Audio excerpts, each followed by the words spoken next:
रक्षावया अवतार घेसी धर्म रक्षावया अवतार घेसी धर्म रक्षावया अवतार घेसी धर्म रक्षावया अवतार घेसी धर्म रक्षावया अवतार घेसी धर्म रक्षावया अवतार घेसी धर्म रक्षावया अवतार घेसी धर्म रक्षावया अवतार घेसी आपुल्या पाळीसी भक्तजना आपुल्या पाळीसी भक्तजना अंबा ऋषीसाठी जन्म सोचिले अंबा ऋषीसाठी जन्म सोचिले आपुल्या काळीसी भक्तजना आपुल्या काळीसी भक्तजना अंबा ऋषीसाठी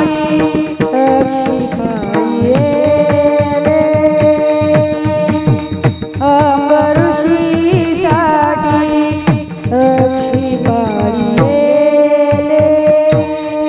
दृष्ट निर्जाळीले किती एक दृष्ट निर्जाळीले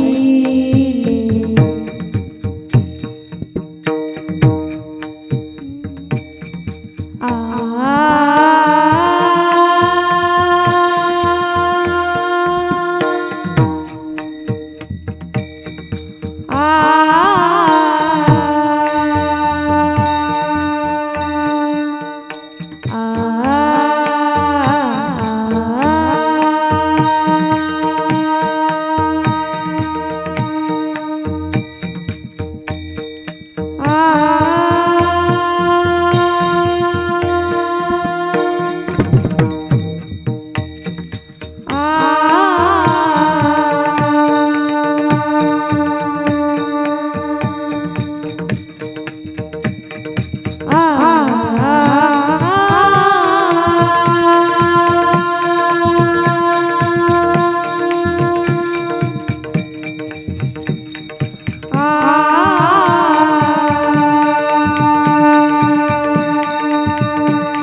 बेस करायचा ट्रबल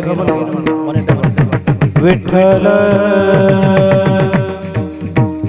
हरे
विठ्ठल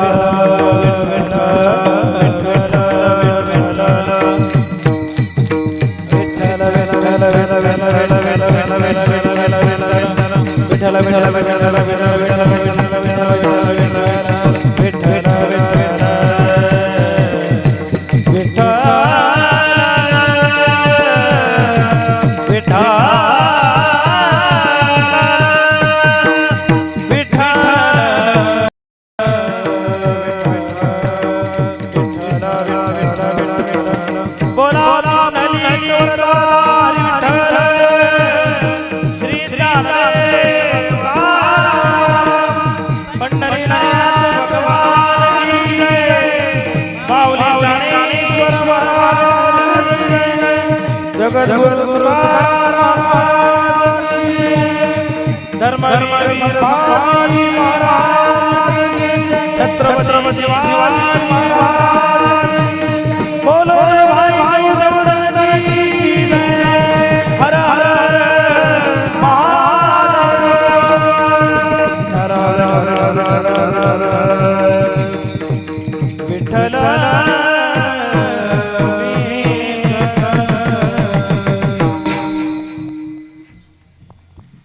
धर्मरक्षा वयावतार घेसी आपुल्या पाळीसी भक्तजना अंबऋषी साठी गर्भ सोशिले दृष्ट निर्जाळिले किती एक धन्य तुझा कृपा सिंधू म्हणतील आपुला तू बोल साच करी तुका म्हणे तुझ वर्णिती पुराणे होय नारायण दया सिंधू अंबऋषी साठी गर्भ सोशिले दृष्ट निर्दाळिले किती एक विठ्ठल विठ्ठल विठ्ठल विठ्ठल गुरुर्ब्रह्मा गुरुर्विष्णू गुरुर्देवो महेश्वरा गुरु साक्षात परब्रह्म तस्मै श्री गुरुवे नमः महायोग पीठे तटे भीमरथ्या वरं पुंडलिकाय दातु मुनीन्द्र समागत्य तिष्ठन्तमानन्दकन्दं परब्रह्मलिङ्गं भजे पाण्डुरङ्गं पांडुरंगा करो प्रथम नमन पांडुरंगा करो प्रथम नमन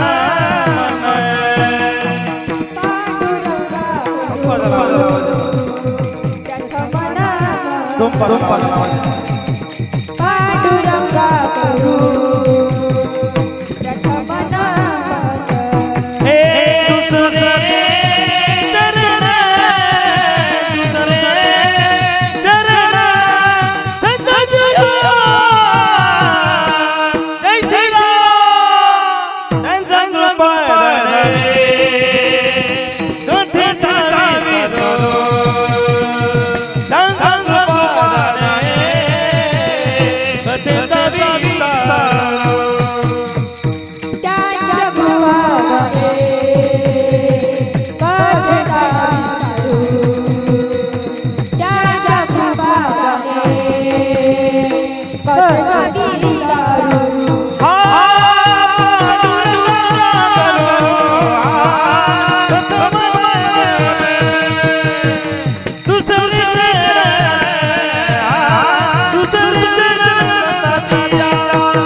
ऐगिरि नंदिनी नंदित मेदिनी विश्व विनोदिनी नंदिनुते गिरिवर विंध्य शिरोरि निवासिनि विष्णु विलासिनि जिष्णुनुते भगवती हे शितिकंठ कुटुंबिनि भूरि कुटुंबिनि भूरि कृते जय जय हे महिषासुर मर्दिनि रम्यक परदिनि शैलसुते रम्यक परदिनि शैलसुते रम्यक परदिनि शैलसुते. आपला अभंग कोणता होता पहा.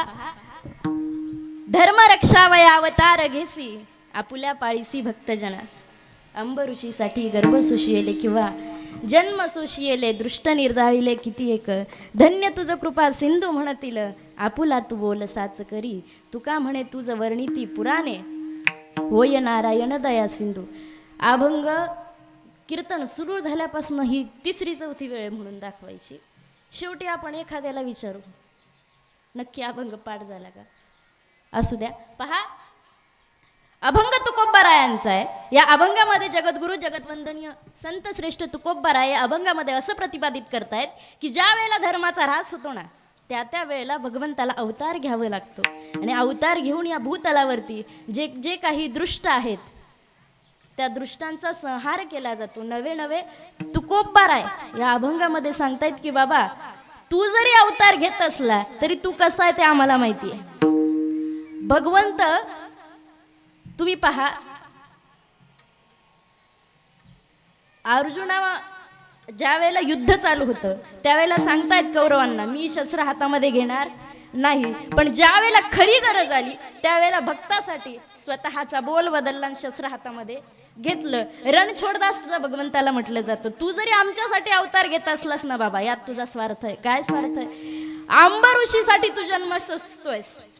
ज्या वेळेला अंबऋषींचा शाप तू स्वतःच्या माथी घेतला आणि जन्म सोसावे लागतील म्हणून तो शाप त्यांना मिळाला होता. तो शाप तू स्वतःच्या माथी घेतला आणि तो शाप स्वतःच्या माथी घेऊन तू त्यांचं निमित्त केलंय आणि भक्तांचा संहार केलाय दुर्जनांचा नाश केलाय. म्हणून तू या ठिकाणी जन्माला येतोयस. जन्माला आल्यानंतर तू तुझं कर्म करतोयस. पण भगवंता पुन्हा कलियुगामध्ये कधी कधी तुझी गरज भासू शकते म्हणून मी हा अभंग लिहितोय असं मला वाटतं की तुकोबारायांनी यासाठी हा अभंग लिहिलेला असावा. तुकोबाराय पुढे म्हणतात की बाबा धन्य तुझं कृपा सिंधू म्हणतील कृपेचा सागर आहे पांडुरंग. किती कृपा आहे. इतकी कृपा आहे की त्याच्यावरती जर आपण भक्ती दिली ना भक्ती सोडून दिली ना देव बाकी कशाचा भुकेला नाहीये. फक्त भाव पाहिजे देवाला. बरोबर आहे की नाही. संत फार सुंदर वर्णन करतात की भाव बळे आकळे येरविना कळे कर तरी आवळे. भाव बळे आकळे का यातलं काहीच नाही. सगळ्यात सोपं यावून महाराजांनी सांगितलं कोणी माऊलींनी यावून सोपं सांगितलंय की तुम्हाला जर कलियुगामध्ये परमार्थ करायचा असेल कलियुगामध्ये जर भक्ती करायची असेल ना दादांनो तर जप तप योग याग हे काही करू नका. का जपाला बसणं आपल्याच्यानं शक्य आहे. तुम्ही घ्या बरं घरी जाऊन माळ हातामध्ये. अर्धी माळ झाली का माळ चुकून जाती महाराज. कधी कधी ज्या माळेनं जपमाळ करतो ज्या बोटानं जपतोय ते बोट कोणतं होतं हेही विसरून जातोय. कधी कधी पातीलं दुधाचं उघडं हे माणसाला आठवतं निघून जातो महाराज माणूस. जप तप योग याग विधी करणं हे आपल्या बापाच्यानं शक्य नाहीये ते आपल्याला. म्हणून तुकोबा माऊली सांगतात सगळ्यात सोपं साधन कोणतं हरिपाठामध्ये सांगितलंय. कोणतं.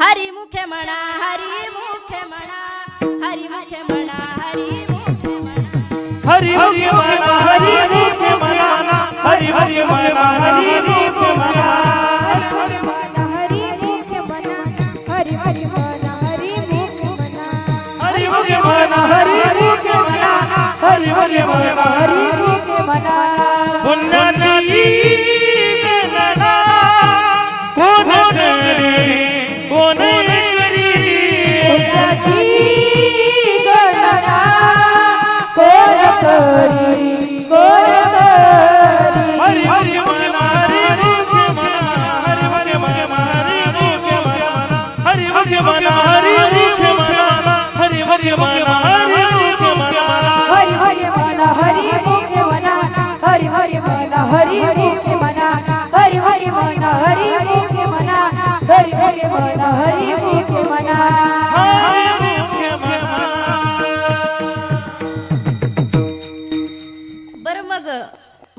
हरिमुखे असं का सांगितलं? राममुखे म्हणा का नाही सांगितलं? बरोबर आहे की नाही? दरवेळेला हरिपाठामध्ये म्हटलं जातं ना, हरिमुखे म्हणा, हरिमुखे म्हणा, पुण्याची गणना कोण करी म्हटलं जातं, आपणही म्हणतो. पण ते का म्हटलं जातं? ऐका, सोपं उत्तर आहे.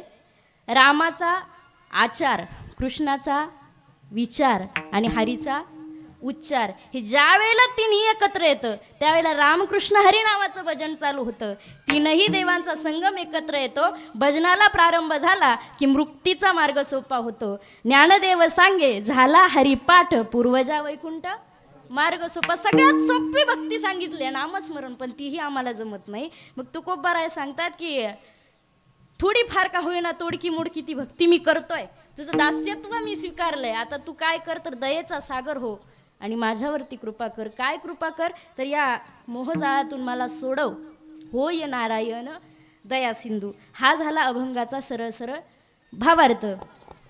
आता आपण अभंगाकडे सविस्तर पद्धतीत वळू. बरं, सगळ्यात महत्त्वाचा प्रश्न या अभंगाकडे पाहिल्यानंतर उद्भवतो. अभंग असा आहे, धर्म रक्षावया अवतार घेसी. आजकालची आजूबाजूची जर परिस्थिती आपण पाहिली तर धर्म म्हणजे काय हेच आम्हाला कळत नाही. काय धर्म म्हणजे? पूर्वीच्या काळी माणसाकडे 2च भाकरी होत्या महाराज, 2च भाकरी होत्या. पण त्यातली चतकोर कुत्र्याला होती दारातल्या, आणि चतकोर जर एखादा भिक्षुक दारात आला तर त्याला होती. आणि राहिलेल्या 1.5 भाकरीमध्ये कुटुंबाचा उदरनिर्वाह होत होता. पण त्यातही कुटुंब समाधानी होतं महाराज. पण आता परिस्थिती फार बिकट झाली महाराज. आता जर कोणी दाराशी आलं तर दार लावून घेतली जातात महाराज. आता परिस्थिती अशी झाली महाराज की माणसासमोर उभा माणूस जरी जाळला तरी आसरू कधी डळत. हा धर्म नाही तर काय? अधर्माची व्याख्या जर सांगू गेलो तर अख्खं कीर्तन त्याच्यातच जाईल महाराज. अधर्म अधर्म म्हणजे तरी काय? तुम्ही ना आम्ही फार काही वेगळं करतोय असं नाही. अरे 4 वर्षांची मुलगी होती यज्ञा, ही पोरगी बसली पुढं तिच्या एवढी, फार मोठी नव्हती ना. तुमची काय ना माझी काय, नातीबरोबरची होती. कोणत्या प्रकारचं तिच्याकडे शारीरिक प्रकारानं आकर्षण होतं? कोणत्याही पद्धतीचं शारीरिक आकर्षण नसताना तिच्यावरती अत्याचार झाला गेला. बरं, अत्याचार झाला नाही, जीवानिशी मारलं गेलं. हा धर्म नाही तर काय? अरे एवढीशी ती असणारी चिमुरडी बापाच्या आणि आईच्या कुशीत झोपण्याचं जिचं वय होतं, हसण्याचं, लाजण्याचं, खेळण्याचं, बागडण्याचं जिचं वय होतं, त्या वयात तिच्यावरती अत्याचार झाला आणि त्या नराधमानं तिला मारून टाकलं महाराज. कशाने? दगडानं ठेचून ठेचून मारली महाराज. आपली नात असती तर? बरं तुम्ही असं म्हणू नका, हे फार तिकडं घडतंय. वादळ आपल्या उंबरठ्याशी येऊन ठेपलंय महाराज, पण तरी आपले डोळे उघडत नाही महाराज. आसवांनी डोळे भरून येतात महाराज की राजे ज्या वेळेला होते ना त्यावेळेला फक्त परकीय आमच्यावरती अत्याचार करत होती. पण आता प्रसंग असा झालाय आणि आजूबाजूची परिस्थिती इतकी घाणेरडी झाली आहे महाराज की आमचीच माणसं आमच्यावरती अत्याचार करतायत. न्याय मागायचा कुणाकडे? कोणाकडे मागायचा न्याय? अरे ही वडगाव पानला झालेली घटना आता 7-8 दिवसापूर्वीची, फार लांब नाही आहे आपल्याला वडगाव पान. किती जवळ आहे?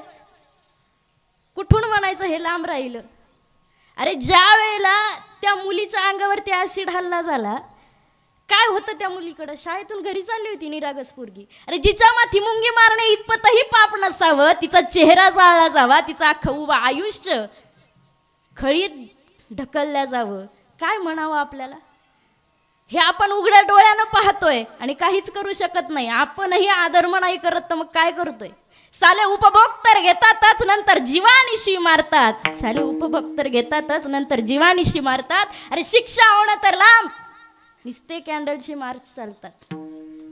शिवशाहीचा विचार चांगला होता, शिवशाहीचा विचार चांगला आहे, पण तो आम्हाला पटला नाही. शिवशाहीचे फक्त धडे वाचले आम्ही, शिवराज्याचे फक्त धडे स्मरले आम्ही. वाईट वाटतं महाराज ही परिस्थिती पाहून, वाईट वाटतंय महाराज ही परिस्थिती पाहून, पण फक्त वाईटच वाटतं महाराज, वाईटच वाटतं महाराज. पहा, ज्या वेळेला या महाराष्ट्रामध्ये एखादा नरपुरुष योद्धा जन्माला येईल की जो त्या वेळेला त्या क्षणाला तिथेच शिक्षा देईल, असा युगपुरुष ज्या वेळेला जन्माला येईल ना त्यावेळेला म्हणता येईल माझ्या राजांचे विचार या महाराष्ट्राने स्मरले महाराज. इतिहासाचे अवजड ओझे पाठीशी न वागावे, अरे करुण पदस्थर त्याचे भविष्य त्यावर तुमचे वाचावे. भविष्य राजांच्या इतिहासाचं स्वराज्याचं स्वप्न राजांनी जे पाहिलं होतं ते पायाखाली तुडवा. विचार पायाखाली जे मोगलांनी विचार माजवले होते ते मोगलांनी विचार माजवलेले आपल्या डोक्यात माजवू देऊ नका. ते पायाखाली तुडवा आणि राजांचे विचार मस्तकामध्ये स्मरण पुढे चला. ते विचार जर स्मरले तर मला वाटत नाही की पुन्हा महाराष्ट्रामध्ये एखाद्या स्त्रीकडे एखाद्या बालिकेकडे कुणाची वाकड्या नजरेनं पाहायची हिंमत होईल. महाराज तुम्ही पहा, ज्या वेळेला रांझ्याच्या पाटलानं एका गरीब शेतकऱ्याच्या मुलीवरती अत्याचार केला होता, प्रसंग ऐका फार गोड आहे. रांझ्या गावच्या पाटलानं एका गरीब शेतकऱ्याच्या मुलीवरती अत्याचार केला, टाकून दिलं होतं बिचारीला. नवरा वारला होता, ती माहेरामध्ये राहत होती. भाऊ आणि बहीण गवतासाठी शेताकडे गेलेले असताना तो रांझ्या गावचा पाटील तिथे येऊन थांबला. आणि रांझ्या गावच्या पाटलानं त्या सुंदर असणाऱ्या युवतीला, त्या तरुणीला पाहिलं. मनामध्ये त्याच्या उकळा फुटू लागल्या आणि माजलेला तो रांझ्या गावचा पाटील तिच्या जवळ गेला. तिच्या साडीला हात घालू लागला आणि हात घालून म्हणत होता की हे रांझा गाव माझं आहे, मी इथं काहीही करू शकतो. भावानं त्या पाटलाला लोटून दिलं. धाड दिशी पाटील जमिनीवरती कोसळला. त्या पाटलानं दगड उचलला, त्याच्या डोक्यामध्ये मारला. मुलगा बेशुद्ध झाला. शुद्ध नव्हती त्याला, बेशुद्ध अवस्थेमध्ये तो मुलगा होता. पाटील नका, पाटील नका, पाटील म्हणत म्हणत ती टाहो फोडत होती. पण चहू बाजूला कोणी नव्हतं, हो कुणी नव्हतं. आक्रोशाच्या किंकाळ्या तिच्या फुटत होत्या, पण आक्रोशाच्या फुटणाऱ्या किंकाळ्या कुणालाही ऐकू जात नव्हत्या. त्यावेळेला राजानं त्या रांझागावच्या पाटलानं त्याला जे हवं होतं ते कृत्य केलं. सहन झालं नाही. जवळ असणाऱ्या विहिरीच्या काठावरती उभी राहिली. ताई नको म्हणून शुद्धीत आलेला भाऊ म्हणत होता, पण शुद्धीत आलेल्या भावाला उठण्याचीही वासना शिल्लक नव्हती. तेवढ्यात ताईनं विहिरीमध्ये जीव दिला त्या मुलीनं. आणि जीव दिलेल्या मुलीचं आमंत्रण सांगावा घेऊन मुलगा बापाकडे पळत गेला. बापाकडे पळत जाणारा मुलगा रडतोय, धापा टाकतोय. धापा टाकणारा मुलगा बापाजवळ जाऊन पोहोचला. बापाजवळ जाऊन पोहोचल्यानंतर झालेली हकीकत सांगितली आणि बापाला म्हणू लागला, याचा न्याय कोण करणार?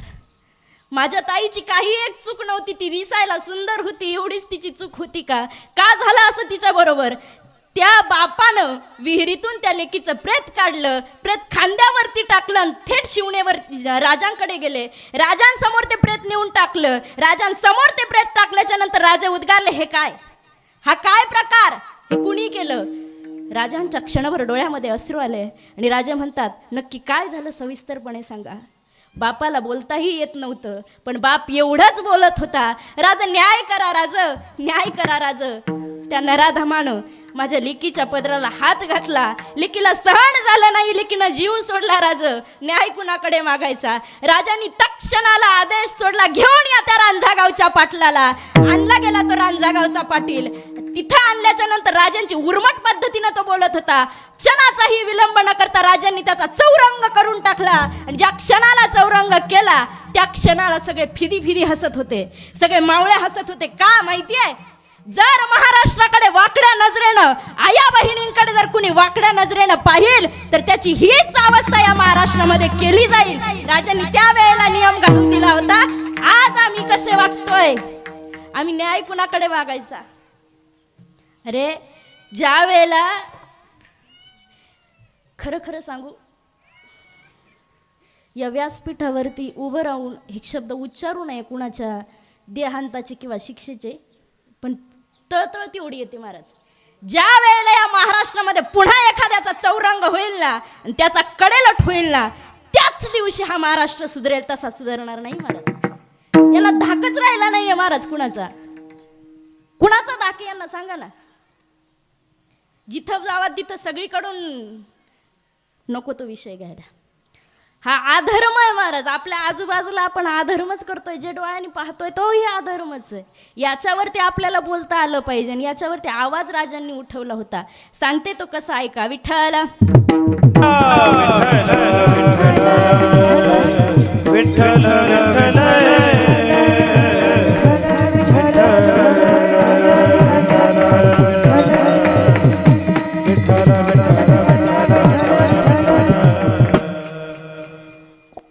कल्याणचा खजिना ज्या वेळेला लुटला गेला त्यावेळेला इतिहासही आपल्याला थोडाफार माहिती पाहिजे. कल्याणचा खजिना ज्या वेळेला राजांनी लुटला त्यावेळेला त्या अबलाबाजी नावाचा एक राजांचा सैनिक होता, मावळा होता. त्या मावळ्यानं काय केलं तर सुभेदाराची सूण उचलून आणली आणि राजांना सांगितलं की तुमच्यासाठी एक भेट आहे. राजांच्या समोर ती भेटवस्तू ठेवण्यात आली. राजांचे डोळे रागाने लालवुंद झाले आणि राजे म्हणता ही आमची आई आहे. वर्णन फार गोड आलंय पहा. कल्याणी खजिन्यासह लुटली सुभेदाराची सून, कल्याणी खजिन्यासह लुटली सुभेदाराची सून, नजराला समजून आणली अबलाबाजीन.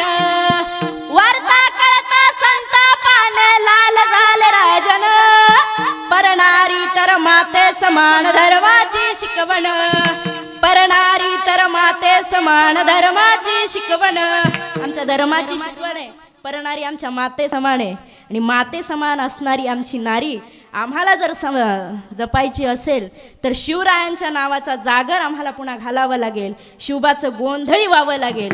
म्हणून आम्ही गोंधळी गोंधळी ओ आम्ही शिवबाचे गोंधळी, आम्ही गोंधळी गोंधळी ओ आम्ही शिवबाचे गोंधळी. गोंधळी गोंधळी आम्ही शिवबाचे गोंधळी, गोंधळी गोंधळी आम्ही शिवबाचे गोंधळी. विचारांचा गोंधळ घालायचा कसा तो ऐका.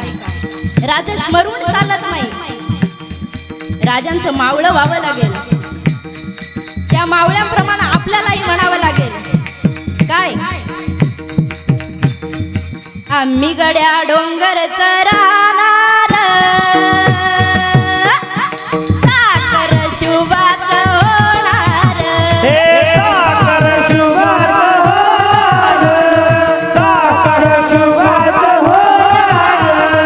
आम्ही गड्या डोंगर राहणार, साखर शिवबाचं होणार.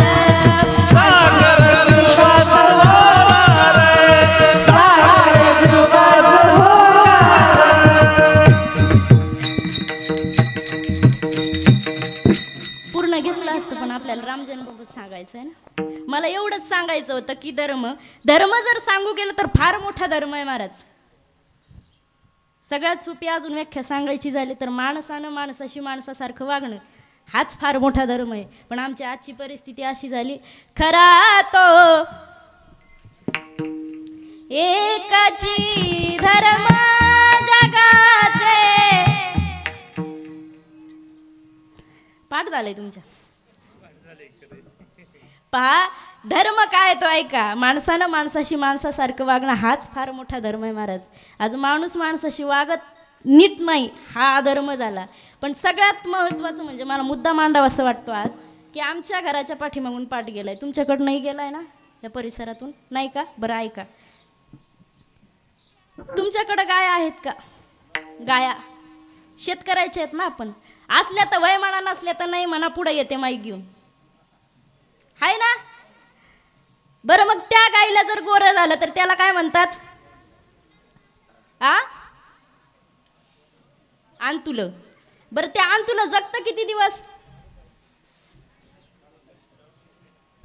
बरं ते 4-8 दिवस जगणारं आंतुलं आपण जर कसायाच्या ताब्यात देत असू किंवा जर बेवारस सोडून देत असू तर आपल्यासारखे नराधम आपणच ना. अरे एका लेकराची ना आईची केलेली ताटातुटे महाराज.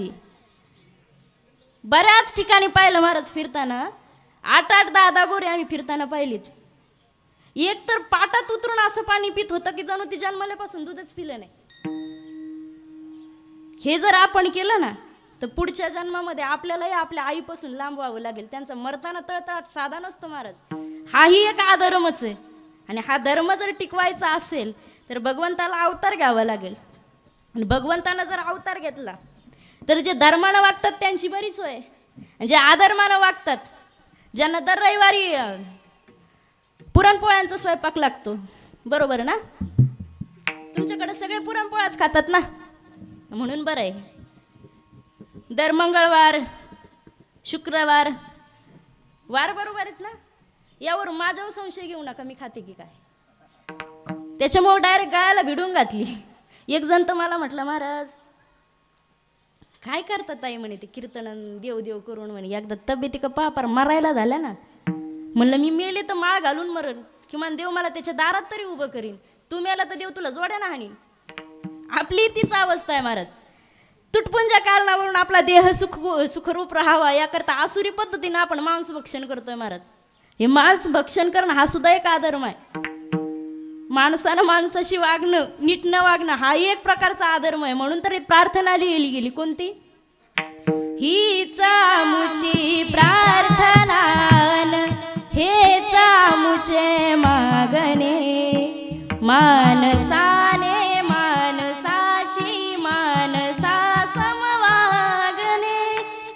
पण माणसाला माणसाशी नीट वागता येत नाही. आपणच कबुली जबाब देऊन बसतो.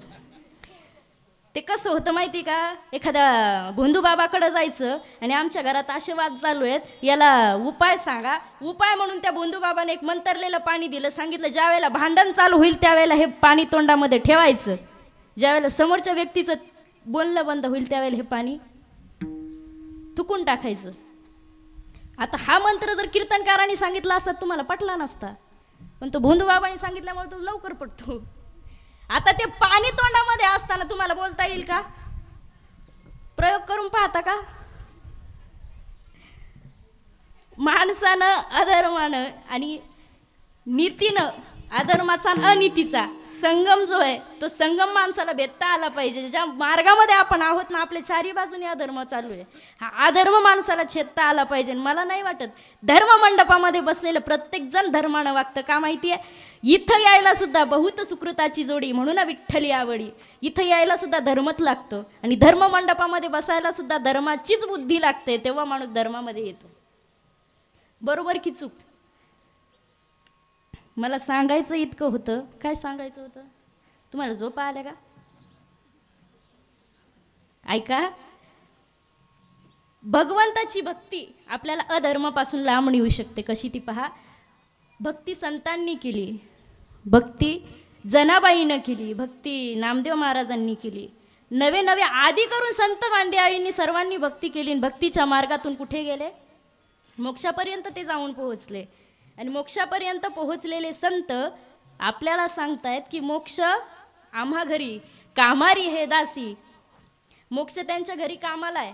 एका ठिकाणी फार सुंदर वर्णन आलेलं आहे. नाही ते कोणत्या संतांनी लिहिलंय, नाही एखाद्या भक्तानं लिहिलंय, पण एक कवी आहे, त्या कवीनं ते लिहिलंय. आणि मला याचा अभिमान वाटतो की त्या कवीनं ते लिहित असताना त्याला सगळ्या संतांचा अभ्यास आहे, त्यांनी सगळ्या सकल संत चरित्र वाचलेत, याचा अभिमान वाटतो. मग त्यानं सांगितलंय की भक्तांच्या घरी सदैव राहणारा हा भगवान परमात्मा सदैव भक्तांच्या घरी राहतोय. मग भक्तांच्या घरी राहणाऱ्या पांडुरंग परमात्म्यावरती नाराज झाल्यात रुक्माई, आणि नाराज झालेल्या रुक्माई रुसून बसल्यात. मग भक्त सांगतायत, बाबा अरे विठ्ठला, अरे जा रे तिला विचार, का बरं रुसलीये, का रुसलीये विचार ना. सांगायचं कसं, विचारायचं कसं? पांडुरंग हसू लागले, विठ्ठल हसू लागले, म्हणतात तिला जर विचारायला गेलो तर ती मला तुमच्याकडे येऊच देणार नाही. तिची गाराणी ऐकायची का म्हणे तुम्हाला? म्हणे ऐकायची. चला म्हणे मग बाजूला उभं राहा फक्त थोडं. सावळ्या हरी ऐक रे तरी काय झालं रुसायला,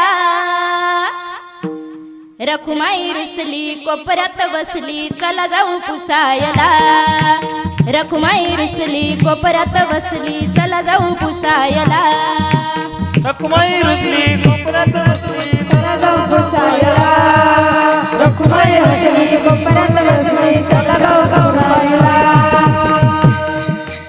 रखुमाई म्हणते पुढे, काय म्हणते? रखुमाई म्हणते फुगवून निघाल भक्तांच्या चालीवर तुमचा हातात, रखुमाई म्हणते फुगवून निघाल भक्तांच्या चालीवर तुमचा हातात, त्या भक्ता घरी काय ठेवलंय हो उठसुट पुसायला, त्या भक्ता घरी काय ठेवलंय हो उठसुट पुसायला, रखुमाई रुसली कोपऱ्यात बसली चला जाऊ पुसायला, रखुमाई रुसली कोपऱ्यात बसली चला जाऊ पुसायला, रखुमाई रुसली कोपऱ्यात बसली चला जाऊ पुसायला. पुढं करा ना मांडव.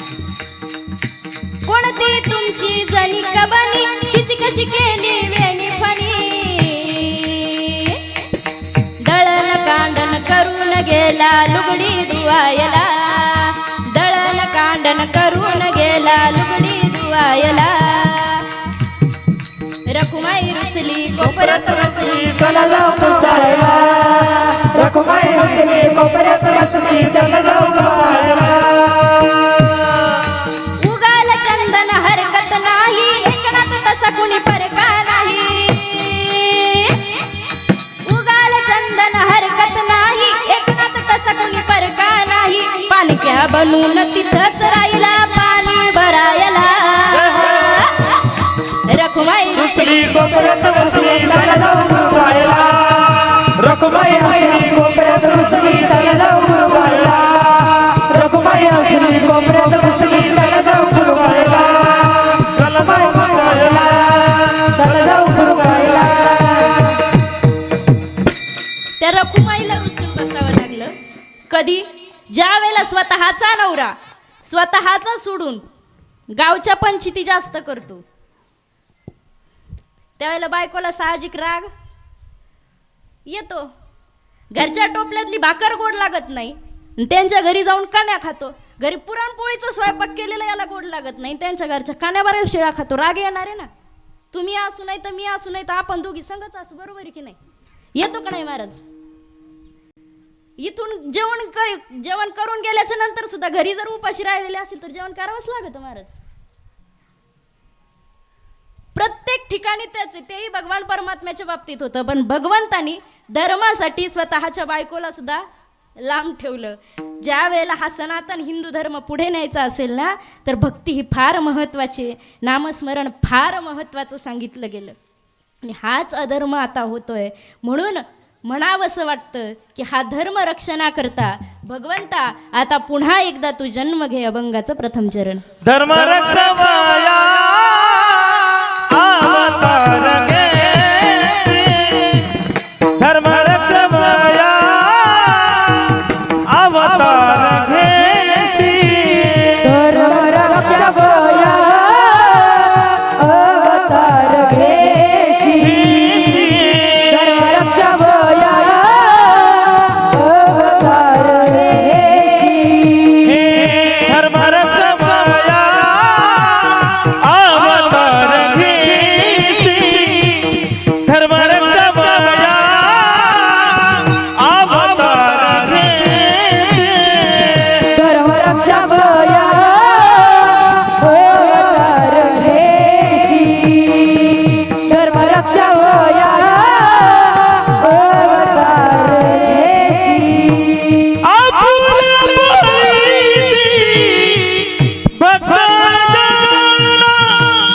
आपुला पळसी भक्त जना, अंबरसी साथी हे तुम्ही प्यार.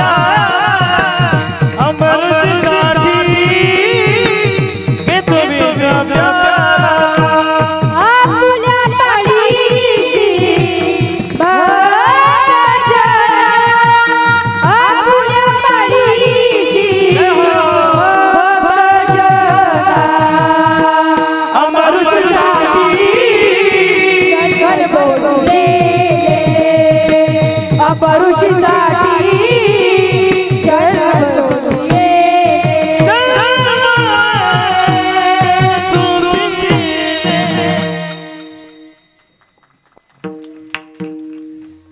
धर्म रक्षावया अवतार घेसी, आपुल्या पाळीसी भक्तजना. ज्या वेळेला भक्तांवरती अधर्म होतोय किंवा भक्तांच्या अभोवती, भक्तांच्या भोवती अधर्माचं वातावरण निर्माण झालंय, या पृथ्वीला तारायची गरज आहे. त्या वेळेला भगवान परमात्मा अवताराला येतो. आणि असा असणारा हा भगवान परमात्मा त्यांच्याच अवतार कार्यानिमित्त आज असणारं हे रामनवमी निमित्तानं हे कीर्तन, या संकीर्तनासाठी तुम्ही आम्ही सर्वच जण एकत्रित पद्धतीनं इथं उपस्थित राहिलो. पहा, ज्या वेळेला अधर्म झाला होता, प्रभू रामचंद्रांचा अवतार जर पाहू गेलं ना, तर प्रभू रामचंद्रांचा अवतार होणार की नाही हे एका ऋषीनं लिहिलं होतं. त्याचं नाव वाल्मिक ऋषी. बरं, वाल्मिक ऋषींना वाल्या हे फक्त संतांनी म्हणावं, आपली लायकी नाही त्यांना वाल्या म्हणायचं, वाल्या पोळी म्हणायचं. अंगावरती वारूळ चढलंय तरी राम नावाचं भजन चालू आहे. भलेही त्यांना राम म्हणता येत नव्हतं, पाप होतं म्हणून मरा ते म्हणत होते, पण अंगावरती वारूळ चढलं होतं. आणि खरं सांगू, देवाचं नामस्मरण कोणत्याही पद्धतीत घ्या, ते देवाचं नामस्मरण देवाला पोहोचतं. पहा, चुकीचं जरी असलं पण भाव भगवंताविषयी असला तर तो भाव देवापर्यंत पोहोचतो. दृष्टांत देते, ऐका. एक साधक त्या साधू महात्म्यांकडे गेला आणि त्यांना म्हणाला की शेतीचं काम फार आहे, त्या शेतीच्या कामामुळे मला नामस्मरण करायला वेळ मिळत नाही आणि नामस्मरण करताना वेळ मिळत नाही, म्हणून नामस्मरण करता करता शेती करता येईल असं काहीतरी नामस्मरण मला सांगा. मग त्यांनी नामस्मरण काय सांगितलं की तू अघमोचन असं नामस्मरण कर. तर अघमोचन म्हणजे तरी काय? अघ म्हणजे पाप आणि त्याचं निवारण करणारा मोचन म्हणजे अघमोचन. तू अघमोचन असं नामस्मरण कर. मग त्याचं नामस्मरण तिथून निघल्यापासून चालू झालं होतं. अघमोचन अघमोचन अघमोचन अघमोचन अघमोचन अघमोचन. तो तिथून निघाला आणि त्याचं भजन चालू होतं, पण त्याला होता तोपर्यंत तो होता अघमोचन, पापाचं निवारण करणारा तो होता. पण शेतात आल्यानंतर नांगर हातात घेतल्याच्या नंतर गडबडीमध्ये नामस्मरण करता त्याचं झालं घमोचन घमोचन घमोचन घमोचन घमोचन घमोचन घमोचन घमोचन घमोचन. अर्थात पाप करणारा पाप करणारा पाप करणारा पाप करणारा असं तो नामस्मरण करत होता. कुणाचं? देवाचं. भाव देवाविषयी होता मनामध्ये. हा भाव पाहून वैकुंठामध्ये देव हसू लागले आणि हसताना देव म्हणतात की आता करायचं काय? हा तर उलट नामस्मरण करतोय, पण भाव फार शुद्ध आहे. भाव शुद्ध होता म्हणून रखुमाई म्हणाल्या की तो जरी नामस्मरण करत असला तरी चुकीचं नामस्मरण आहे. पण पांडुरंगाने सांगितलं की नामस्मरण खरं आहे, तुला प्रचिती घ्यायची असेल तर चल माझ्यासोबत. तो जिथं नांगरत होता तिथे ते आले. तिथं आल्याच्या नंतर रखुमाईनं वेश पालटला. तिनं विचारलं, कोणी? तुमच्या इथल्या बाईनी? सगळे एवढे शांत बसलेत. ऐका, तिनं विचारलं, अहो माझ्या धन्याला पाहिलं का? कुणाला? धन्याला. ती म्हणाली, तुमचा धनी कोण? नामस्मरणामध्ये व्यत्यय येत होता, पुढे काही न बोलता तुमचा धनी मी कशाला पाहू म्हणून पुढे गेला. पण ही काही पिच्छा सोडायला तयार नाही, पिच्छा सोडायला तयार नाही. म्हणून मग काय केलं, पुन्हा विचारलं माझे धनी कुठे आहेत? मग हा म्हणाला गेला खड्ड्यात. बरं, आणि योगायोगानं तो पांडुरंग परमात्मा खड्ड्यात लपलेला होता. मग म्हणे मी काय करू, तू जाय म्हणे खड्ड्यात. दोघंही येऊन खड्ड्यामध्ये पोहोचले. नामस्मरण खोटं होतं महाराज, नामस्मरण चुकीचं होतं महाराज. पण नामस्मरण जरी चुकीचं होतं तरी सुद्धा भाव खरा होता. त्या भावापोटी त्या ठिकाणी त्यांना उद्धरावा लागलं. पहा, कंसाचा सुद्धा भाव खोटा होता पण नित्य भगवंताचं नामस्मरण मुखामध्ये होतं. रावणाचा सुद्धा भाव कपटी होता पण राम सदैव ध्यानामध्ये होते म्हणून त्यांचाही त्या ठिकाणी उद्धार झाला. एक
गोड प्रमाण महाराजांनी दिलं. पहा, ज्या वेळेला या भगवंताचा अवतार होणार होता ना, त्याच्या अगोदरची परिस्थिती फार बिकट होती महाराज. इतकी बिकट होती की ज्या वेळेला, आता कथा फार मोठी आहे ती, दुष्काळ पडला 12 वर्ष. श्रावण बाळाचा देहांत ज्या वेळेला दशरथ राजांकडून झाला त्यानंतर 12 वर्ष दुष्काळ पडला. आणि हा 12 वर्ष दुष्काळ पडल्याच्या नंतर ऋषपर्वा नावाच्या दैत्यानं, ऐका 2 मिनिटात संपवायचंय, राम जन्म कसा झाला. ऋषपर्वा नावाच्या दैत्यानं मेघांना डांबून ठेवलं होतं आणि त्या मेघांना डांबून ठेवल्यामुळं इकडं देवा ऋषीमुनींना जप तक योग याग काही करता येत नव्हतं. का तर ते बळ देवांना मिळतं, त्या बळावर देव दैत्यांशी लढतात म्हणून त्या मेघांना डांबून ठेवलं होतं. बरं, डांबल्याच्या नंतर 12 वर्ष युद्ध चाललं इंद्राचं आणि त्या दैत्यांचं. हे युद्ध चालू असताना, ज्यावेळेला हे युद्ध चालू होतं ना, त्या युद्धामध्ये दरवेळेला इंद्राचा पराजय व्हायचा आणि ह्या इंद्राचा पराजय होत असताना करावं काय इंद्राला कळत नव्हतं. मग नारद मुनींनी सांगितलं की तुम्ही काय करा, तर भूतलावरती एक अज राजांचे पुत्र आहेत, दशरथ राजांचे वडील राजे अज, त्यांचे सुपुत्र असणारे दशरथ अतिशय शौर्यवान आहेत, धैर्यवान आहे, ते तुम्हाला विजय मिळवून देतील, त्यांना तसा वर प्राप्त आहे. मग तिकडे निघाले कोण, अश्विनीताई. हां, आम्हाला पुढची काही झाली महाराज. पहा, तिकडे निघाले कोण, इंद्रदेव तिकडे निघाले, जाऊन सगळी हकीकत सांगितली. तत्काळ दशरथ राजे उठले आणि निघाले युद्ध करायला. पण सगळ्यात सुंदर असणारी पत्नी होती, तिचं नाव होतं, दशरथ राजांची सुंदर पत्नी होती, तिचं नाव कैकई. म्हणून सुंदर बायको केल्यावर तिला काय म्हणतात, मी नाही म्हटले. ती कैकई मागं लागली आणि बायको जर मागं लागली तर न्यावाच लागती, बरोबर की नाही. मग हा दशरथ राजे म्हणाले की तू तिथं आल्याच्या नंतर भयभीत होशील, घाबरशील. तिनं सांगितलं मी भयभीतही होणार नाही आणि घाबरणारही नाही. मग काय करू, चल म्हणे. निघाली त्यांच्या समवेत. निघालेली कैकई ज्या वेळेला रथामध्ये बसली आहे, युद्ध चालू होतं, दशरथ राजे समोरच्या व्यक्तींचा पडाव करत होता, दैत्यांना मारत होते. हे युद्ध चालू असताना कैकई ज्या वेळेला रथाचं एक चाक मोडलं, रथ ज्या वेळेला कोलमडणार होता, त्या कोलमडत्या रथाला त्या कैकईनं, तुम्ही कैकईला वाईट म्हणू नका बरं, ते युद्ध फक्त कैकईमुळे जिंकलं गेलं. कुणी, दशरथ राजांनी. त्या रथाला हात लावून धरला आणि दशरथ राजांनी ती लढाई जिंकली. मग दशरथ राजांनी सांगितलं की तुला जो कोणता वर पाहिजे, जे 2 वर पाहिजे ते तू माग, त्या तुझ्या 2 इच्छा, ते 2 वर मी नक्कीच पूर्ण करेल. कैकईनं सांगितलं की वेळ आल्यानंतर मागेल, आत्ता मागणार नाही. मग कैकई म्हणाली ठीक आहे. दोघंही पुन्हा माघारी आले. पुत्र कामिष्ठी नावाचा यज्ञ करण्यात आला. तो यज्ञ करत, यज्ञाच्या नंतर 2ही पत्न्यांना दिवस गेले, बरोबर ना. आपण प्रभू रामचंद्रांची नवमी साजरी करायला बसलोय आणि त्यांच्या पत्न्या किती होत्या हेच आपल्याला माहित नाही महाराज. 2ही पत्न्यांना दिवस गेले का 3ही पत्न्यांना दिवस गेले? 3ही पत्न्यांना दिवस गेले. 3ही पत्न्यांना दिवस गेल्याच्या नंतर प्रसंग असा झाला की वसिष्ठ गुरूंनी सांगितलं की पतीचं कर्तव्य असतं पत्नीला डोहाळे पुसणं, डोहाळे विचारणं काम असतं. हे डोहाळे विचारायला म्हणून सगळ्यात आधी दशरथ राजे कुणाच्या महालामध्ये गेले असतील, आता तरी अंदाजे सांगा. कैकईच्या, बरोबर, कैकईच्या महालामध्ये जाऊन पोहोचले. कैकईचे कान भरले होते. त्या दासीचं नाव होतं मंथरा. त्या मंथरेनं नको ते विष तिच्या मनामध्ये कालवून ठेवलेलं होतं. दशरथ राजे म्हणतायत की कैकई सांग तुझे डोहाळे काय आहेत. तर त्यावर कैकई म्हणते कशाला विचारता. उर्मट पद्धतीनं तिथंच झोपून राहिली. सांगितलं की कशाला विचारता, मी सांगते ते डोहाळे तुम्ही माझे पुरवणारही नाहीत. असं सांगितल्याच्या नंतर असू द्या, आपण डोहाळे थोडे मागे ठेवू, आपण डायरेक्ट जन्मच घेऊ. आणि अशा पद्धतीनं कौसल्याचे डोहाळे पुसताक्षणी कौसल्या रामरूप त्या ठिकाणी झालेली होती. आणि रामरूप झालेल्या कौसल्याच्या पोटी स्वतः अवतीर्ण झाले भगवान प्रभू श्री रामचंद्र. असोनी संभव प्रकटला राघव, सियावर रामचंद्र भगवान की जय. आणि अशा पद्धतीनं प्रभू रामचंद्रांचा जन्म झाला. फुलं फेकू नका, पायाखाली जातात.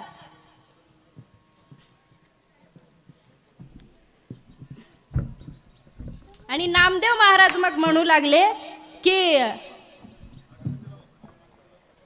या अयोध्या नगरीमध्ये आनंद झालाय सगळीकडे. अयोध्या नगरीमध्ये सगळीकडे आनंद झालाय आणि या आनंदाच्या भराला पाहून नामदेव महाराज म्हणतायत की कशाच्या नवबता वाजतायत, कशासाठी हा आनंद उत्सव सुरू झालाय. हा आनंद उत्सव जो सुरू झाला एकमेकीला विचारतायत आणि विचारणाऱ्या नारी एकीला माहिती झालं की दुसरीला माहीत होतं. सगळ्यात सोपं असणारं प्रसार माध्यम ते महिला मंडळ. आणि सांगू लागल्या त्या नारी. झालं का?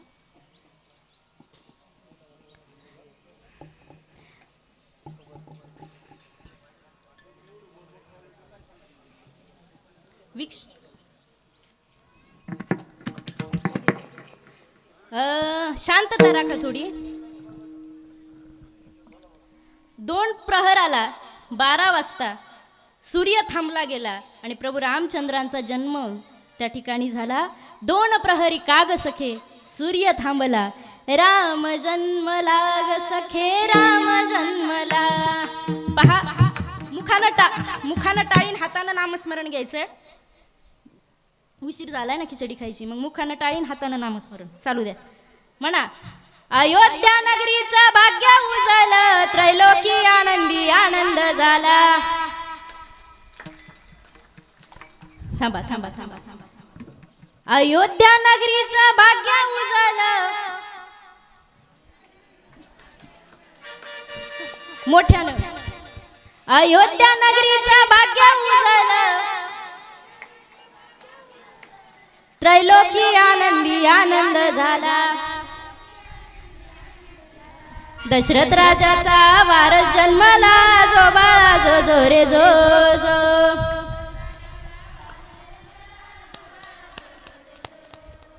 कौसल्या मातेच्या पोटी आला, वाल्मिकीने हा सत्य रचिला.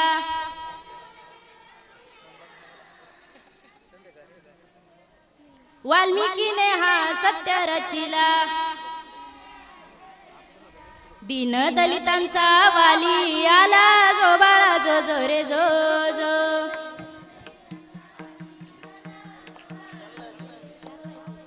डोळ्यात काजळ केस कुराळे, माया कृपेचे वाहती झरे.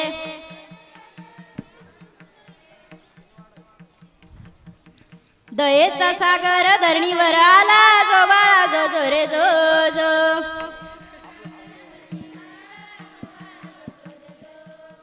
प्रभू रामचंद्र जन्माला आले, जो बाळा जो जो रे जो जो. प्रभू रामचंद्र जन्माला आले, जो बाळा जो जो रे जो जो.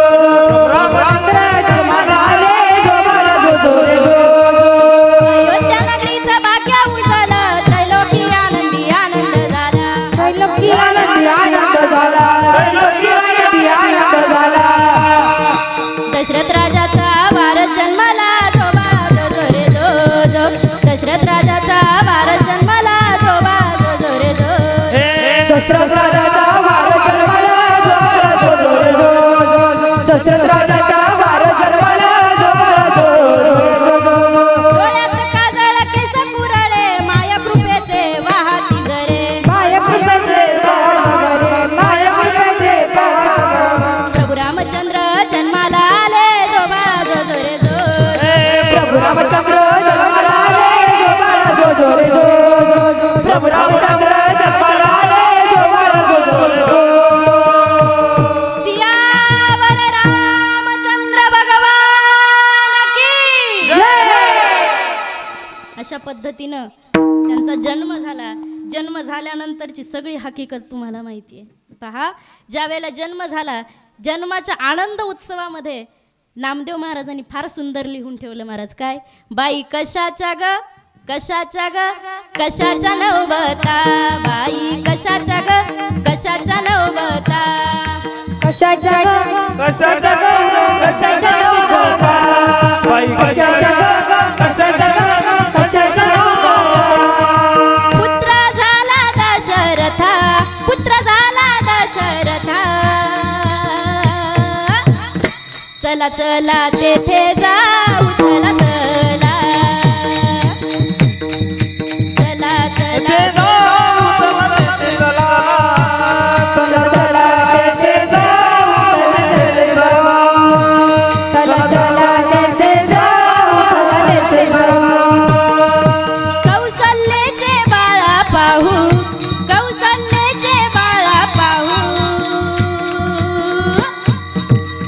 चला चला तेथे जाऊ चला चला चला चला तेथे जाऊ चला चला चला चला तेथे जाऊ चला चला तेथे जाऊ चला चला तेथे जाऊ हे चला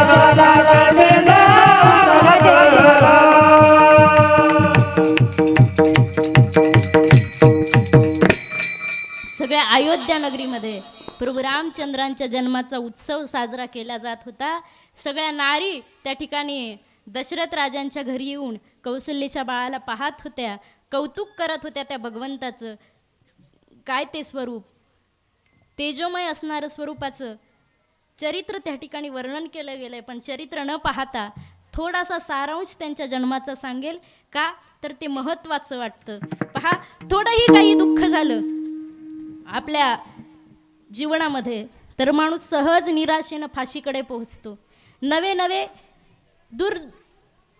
अनितीला पोहोचतो असं म्हटलं तरी चालेल. व्यसनाधीन होतो आणि ज्या वेळेला व्यसनाधीन होतो त्यावेळेला त्या कुटुंबाचा सत्यानाश झाल्याशिवाय राहत नाही. मग कुटुंब लयाला पावत चालतं. मी एकच वाक्य सांगेल की घरामध्ये जे वादविवाद होतात ते वादविवाद तुमच्या आणि आमच्याच घरामध्ये होतात असं नाही. थोडी शांतता राखा. घरामध्ये जे वादविवाद होतात ते तुमच्याच होतात असं नाही. ते प्रभू रामचंद्रांच्या घराण्यापासून आहे. प्रभू रामचंद्रांच्या घराण्यापासून आहे. नवे नवे देवादिकांच्याही घरामध्ये झाले. तुमच्या आमच्या घराचं काय घेऊन बसता महाराज? प्रत्येक घर म्हटलं की भांड्याला भांड लागतं. आणि प्रभू रामचंद्रांचं अवघं गोकुळ आनंदानं भरलेलं असताना, अख्खा राजवाडा आनंदाने भरलेला असताना दुर्बुद्धी सुचली. कुणाला? कैकईला त्या ठिकाणी दुर्बुद्धी सुचली. आणि दुर्बुद्धी सुचलेली कैकई नवऱ्याला सांगते की त्यांना वनवासाला पाठवा. पाठवलं. वडिलांचं वचन प्रभू रामचंद्रांनी पाळलं. पण याही पुढे जाऊन सांगू सगळ्यात सोपं वाक्य. पटलं तर पहा, थोडी ताट बसा, जेवायचंच आहे आपल्याला. प्रभू रामचंद्र जी युद्ध लढले किंवा त्यांच्या अवताराचं जे लिहिलं गेलं त्याला म्हटलं जातं रामायण. बरोबर? चुकीचं आहे का बरोबर आहे का? भागवत लिहिलं गेलं, रामायण लिहिलं गेलं. त्या रामायणामध्ये तुम्ही पहा, अख्खं रामायण वाचा, त्याचं सारांश एवढाच आहे. आपण आपल्या घरामध्ये जे वादविवाद करतोय ना त्याविषयी मला सांगायचं आहे की भावाच्या बाजूनं भाऊ उभा होता, भावाच्या बाजूनं भाऊ उभा होता म्हणून प्रभू रामचंद्र लढाई जिंकले. आणि भावाच्या विरुद्ध भाऊ गेला म्हणून रावणाला हरावं लागलं. याच्याही पुढे जाऊन सांगू, गर्भाचे धारण तिने वागविला सीन, व्याली कुऱ्हाडीचा दांडा वरणच घाली तोंडा. ज्या वेळेला आपला माणूस समोरच्या पार्टीला मिळतो ना त्यावेळेला आपल्या पार्टीला पडावं लागतं. आपलीच माणसं आपल्याला धोका देतात, परकी देत नाही. परक्या माणसांना काय माहिती यांना कोणत्या गोष्टीपासून दुःख होणार आहे. म्हणून आपल्याला जर प्रभू रामचंद्रांच्या राज्यामध्ये राहून, प्रभू रामचंद्रांच्या भोवती राहून आपल्याला जर काही शिकायचं असेल तर एवढी गोष्ट शिकली तरी आयुष्याचं कल्याण आहे महाराज. आणि महिला मंडळ, सगळ्यात सोपं वाक्य तुमच्यासाठी, एवढंही दुःख तुमच्या आमच्या जीवनामध्ये झालं नाही राजा हरिश्चंद्राच्या ताराराणी इतकं का आहे. स्वतःचं मूल मेलं तर त्याला गुंडाळायला साडी नव्हती, गुंडाळायला पटकोरा नव्हतं, 3.5 मीटर कापड नव्हतं, अंगावरची 3.5 मीटर असणारी साडी फाडली त्या मेलेल्या बाळाला त्यामध्ये गुंडाळलं होतं कुणी? राजा हरिश्चंद्राच्या बायकोनं. एवढं दुःख तुमच्या आणि आमच्या जीवनामध्ये आहे का? एवढंही दुःख तुमच्या आमच्या जीवनामध्ये नाही. उलट याहीपेक्षा परिस्थिती जर पाहू गेलो, यातल्याच एखाद्याच्या घरी जाऊन जर कपाट उघडलं तर त्या गंजाखाली मी दिसणार सुद्धा नाही, अशी परिस्थिती आहे महाराज. मग दुःख कोणत्या गोष्टीचं आहे? हे बोललं ते बोललं, हे सगळ्यात चुकीचं आहे महाराज. प्रभू रामचंद्रांच्या सीतामाई इतकं दुःख तुमच्या आमच्या वाट्याला आलं नाही महाराज. वनवास हा फक्त प्रभू रामचंद्रांना होता, पण तरीही पतीसोबत लग्न झालंय, एका पायावर सगळे दागिने काढून ठेवले आहे, ती साधी साडी घालून सीतामाई कुठं निघाल्या? वनवासाला निघाल्या. आपल्या आईला म्हणा बरं, चल बरं लग्नात आज बिना मेकअपची, चल बरं मेकअप करायला, मेकअपवालीला पैसे द्यायला नाहीत, आज येईल का पहा बरं? नाही येणार महाराज. आणि कलियुगाची परिस्थिती अशी आहे महाराज की आज तुम्ही जर घरी गेलात आणि बायकोनी जर सकाळपासून डोकं इचरेल नसलं, तुम्ही काय म्हणता? काय भूतावानी अवतार घेऊन बसली इळावर, काय काम करते कोणाला माहिती. साधं डोकं विचारता येत नाही. तुम्ही साधं डोकं विचारल्यानंतर तिला समोर बघू शकत नाही, मग आपण त्यांना दोष देण्यात काय उपयोग आहे? बरोबर आहे की नाही? बरोबर आहे की नाही? याच्याही पुढे सांगू, हे दुःख सीतामाईला तेवढंच नव्हतं महाराज. ज्यावेळेला सीतामाईला वनवास आला ना, तेव्हा जगाच्या प्रभू रामचंद्रांनी जग बोलेल केवळ जगाच्या भीतीपोटी, जगानं कान भरले, जग माझ्या सीतामाईला वाईट म्हणेल म्हणून अरण्यात, घनदाट अरण्यामध्ये तिला नेऊन सोडलं होतं फक्त जगासाठी. स्त्रीला प्रत्येक युगामध्ये त्याग करावा लागतो आणि स्त्री ही त्यागमय मूर्ती आहे म्हणून पुरुष या ठिकाणी टिकून राहिलेले आहेत. आणि असा हा युगपुरुष आपल्याला जर पुन्हा प्रभू रामचंद्रच नव्हे भगवंत जन्माला यायचे असतील तर आपल्याला कितीतरी जन्म घ्यावे लागतील. आपल्या पुण्याचं सुकृत तेवढं असावं लागेल. पण भगवंत जन्म घेतील न घेतील, कधी घेतील हे मी सांगू शकत नाही. पण त्याच विरुद्ध जर बोलायचं झालं तर महाराजांसारखा युगपुरुष या भूमीमध्ये जन्माला येणं फार गरजेचं आहे महाराज. आणि तो युगपुरुष जर जन्माला आला ना तर त्या युगपुरुषाच्या मार्फत आपला उद्धार झाल्याशिवाय राहणार नाही. म्हणून पहा, काय पहा, सगळ्यांचं लक्ष तिकडे आहे. काय पहा, काय सांगावं तेच ना. आपला वेळ होत आलेला आहे. खर तर अभंग तुकोबारायांचा होता. या अभंगामध्ये तुकोबाराय प्रतिपादित करत होते की धर्म रक्षावय अवतार घेसी. ज्याप्रमाणे भक्तांचा उद्धार करण्याकरता तू अवतार घेतोस त्याच पद्धतीत आता दृष्टांचा संहार करण्यासाठी अवतार घे आणि त्या अवतारामध्ये रावणाचा वध कर. रावणाचा वध करून लंका विभीषणाला दे. नवे नवे अनेक पद्धतीचे युद्ध त्या ठिकाणी करून प्रभू रामचंद्रांनी आपलं रामायण जगासमोर आदर्श पद्धतीनं ठेवलं. आणि तेच रामायण का लिहिलं गेलं, जन्म कसा झाला तर त्यासाठी जन्मासाठी एका साधूचा शाप त्यांच्या पाठी होता. कोणत्या साधूचा? त्याचं नाव अभंगाच्या द्वितीय चरणात. अंबाऋषीसाठी जन्म सोसले, अंबाऋषीसाठी जन्म सोसले,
गर्भसोशी येले किंवा जन्मसोशी येले. जन्म घेऊन काय केलं? दृष्ट निर्दाळिले किती एक. आता या पुढचा भाग आपण पाहू, पण तत्पूर्वी थोडंसं वारकरी संप्रदायाच्या नियमाप्रमाणे भजन करायचं झालं तर केलं पाहिजे ना. आणि तुम्हाला सांगू, सगळ्यात सोपी सेवा कोणाची करायची? सगळ्यात सोपी लक्ष्मी शारंगधर सीतापती रघुवीर राधा गोविंद, राधा गोविंद रखुमाई पांडुरंग. थोडंसं हुकलं पण सुगरणीकडून भजे बिघडतात, ती कितीही चांगली असू द्या. पहा, रखुमाई पांडुरंग त्यांची सेवा जर आपण केली ना तर नक्कीच आपण मुक्तीपर्यंत पोहोचू असं मी सांगेल. वैकुंठाला जाईल असं मी शाश्वती देत नाही. पहा, आणि खरं सांगायचं तर या मृत्यू लोकांमध्ये आपल्या मर्जीनं काही चालतच नाही, तर मग गर्व कोणत्या गोष्टीचा करायचा? कोणत्या गोष्टीचा गर्व करता? आपल्या आता सगळ्यात सोपं झालंय सांगायचं झालं तर आपल्या मर्जीनं आपली बायको चालत नाही, देश तर लांब राहिलं महाराज. आणि ज्याच्या मर्जीनं आपण चालतंय ते प्रभू रामचंद्र आहे. पहा, तेरी मर्जी का मैं हूँ गुलाम, मेरे अलबेले राम, तेरी मर्जी का मैं हूँ गुलाम,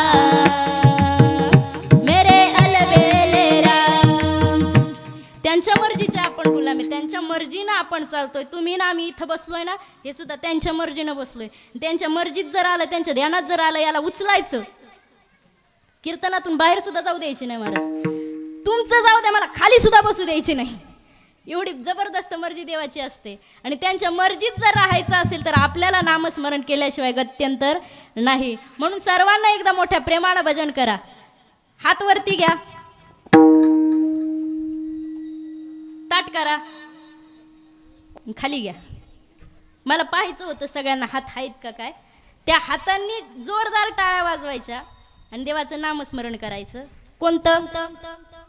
विठोबा रखुमाई, विठोबा रखुमाई, विठोबा रखुमाई, विठोबा रखुमाई.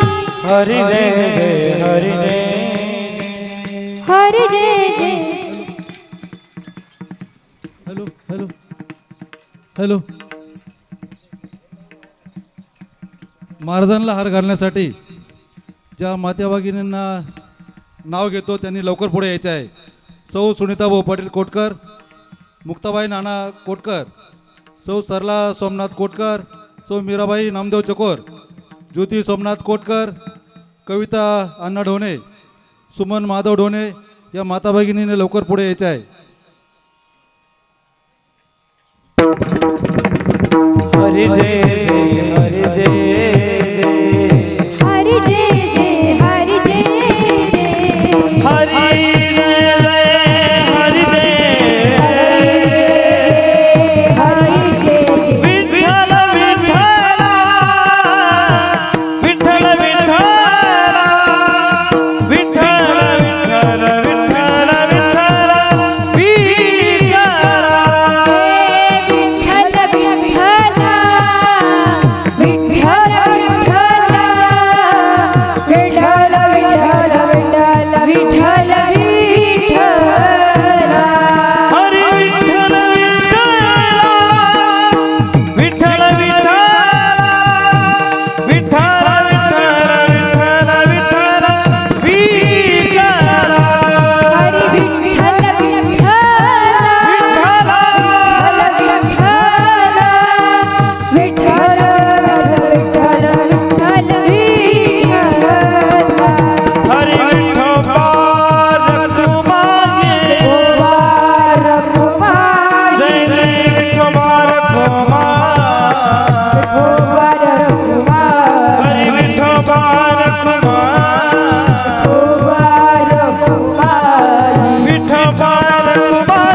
रक्षावया अवतार घेसी आपुल्या पाळीसी भक्तजना अंबऋषीसाठी जन्म सोशियले दृष्ट निर्दाळिले किती एक धन्य तुझ कृपा सिंधू म्हणतील आपुला तू बोल साच करी.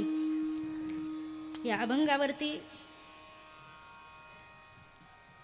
अभंग खरंच उंची एवढी पहा. या अभंगावरती विवेचन करताना जशी रुचली स्फुरली तशी बुद्धी भगवंताने दिली, त्याच पद्धतीत हा भावार्थ मी तुमच्या समोर ठेवला. खऱ्या अर्थानं जगद्गुरु जगदवंदनीय तुकोबारायांना इकडं लक्ष द्या असंच सांगायचं असेल असं मी समजते, ते ग्राह्य धरते आणि तुमच्या समोर झालेला भावार्थ थांबवते. आज या कीर्तनासाठी उपस्थित असणारे ज्यांच्याकडे मी अध्ययन करत होते गायनाचं, माझे 12वी 13वी दोनही वर्ष ज्यांच्याकडे मी गायनाचं अध्ययन करत होते असे असणारे सागरजी महाराज गुळवे तेही या ठिकाणी उपस्थित आहेत. खरं तर आज फार दिवसांनी आम्हाला एकत्र योग आला, त्यांचेही मनस्वी आभार. त्याचबरोबर मृदुंगाचार्य आहेत, गिरीश महाराज आहेत, त्यांचेही मनपूर्वक आभार. त्याचबरोबर सगळ्यात महत्त्वाचं सांगायचं झालं तर ह्या ज्या 2 मुली आहेत, या 2 मुलीच नाही, पाठीमागं असणाऱ्या आपल्या सगळ्याच संस्थेतील मुली.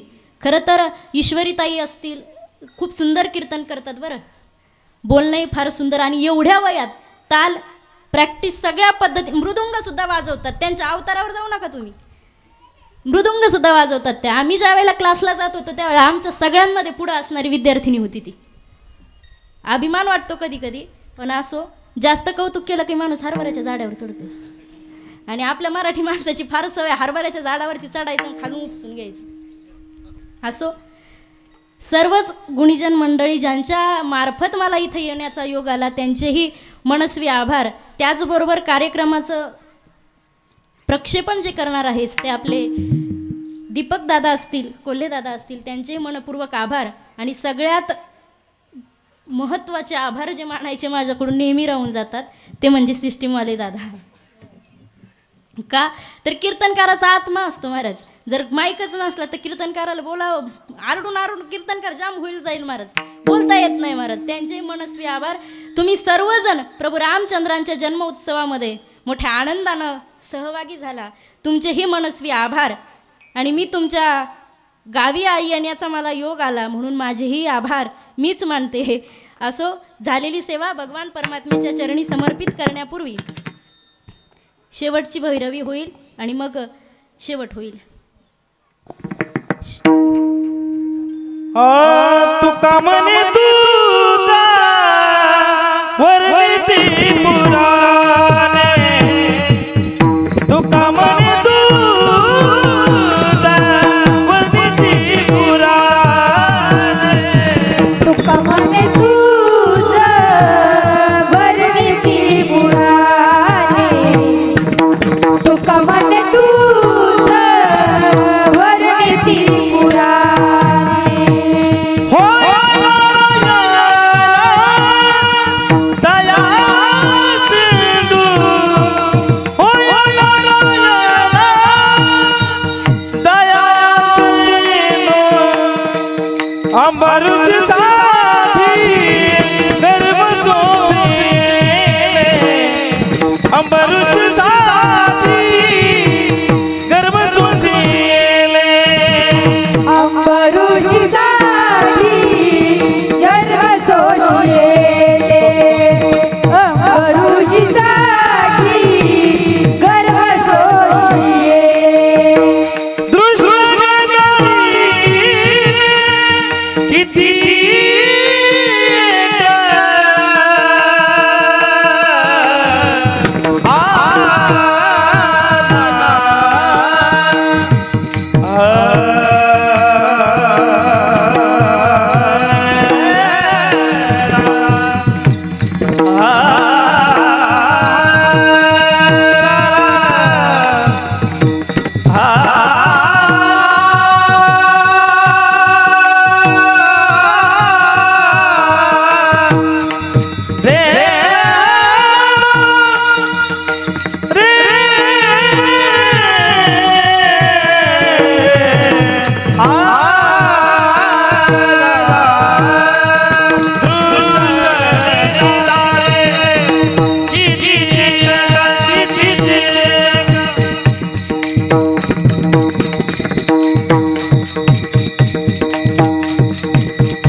टाळी टाळी टाळी, वा वा वा.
तुमची टाळी नाही चालत.